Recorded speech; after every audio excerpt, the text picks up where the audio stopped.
गांव के किनारे एक कच्चा सा घर था। उसी घर में एक रामू नाम का गरीब किसान रहा करता था।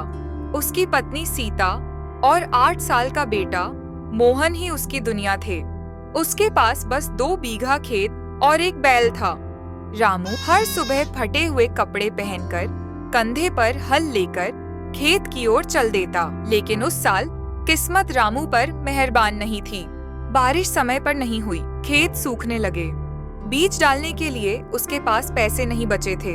एक दिन सीता ने धीरे से कहा, इस बार फसल नहीं हुई तो हम क्या करेंगे? रामू ने जमीन की ओर देखते हुए कहा, भगवान पर भरोसा है, ये मिट्टी हमें भूखा नहीं मरने देगी। रामू ने गांव के साहूकार लालचंद से कर्ज मांगने का फैसला किया।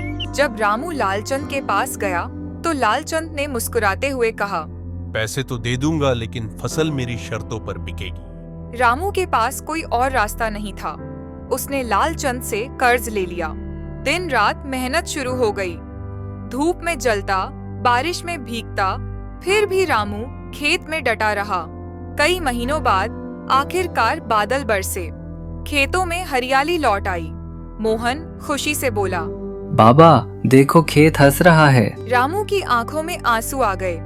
उसे लगा उसकी मेहनत रंग ला रही है। फसल तैयार हुआ। कटाई के बाद रामू फसल लेकर लालचंद के पास पहुंचा। लालचंद ने कम कीमत बताया तो रामू ने हक्का बक्का होकर बोला, इतनी कम कीमत में मेरा कर्ज भी पूरा नहीं होगा। लालचंद हंस पड़ा और बोला, शर्त भूल गए क्या? लेना है तो लो, वरना खेत बिकवा दूंगा। रामू के सामने अंधेरा छा गया। घर लौटकर उसने सारी बात सीता को बताई। सीता ने शांत स्वर में कहा, सच का साथ दो, भगवान रास्ता जरूर दिखाएंगे। अगले दिन रामू ने गांव की पंचायत में सब कुछ सच सच बता दिया।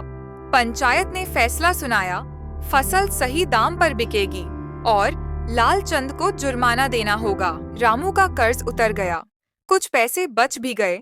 मोहन को स्कूल में दाखिला मिला और सीता के चेहरे पर सुकून था। रामू आज भी किसान है, गरीब भी है, लेकिन अब उसे अपनी मेहनत और ईमानदारी पर गर्व है।